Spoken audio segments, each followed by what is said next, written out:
Taste the Daily.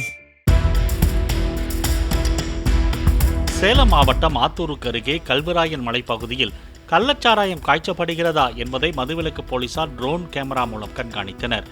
யாரேனும் சாராயம் காய்ச்சினாலோ அல்லது விற்றாலோ காவல் நிலையத்திற்கு உடனடியாக தகவல் அளிக்குமாறு அங்கு வசிக்கும் கிராம மக்களிடம் வேண்டுகோள் விடுத்தனர்.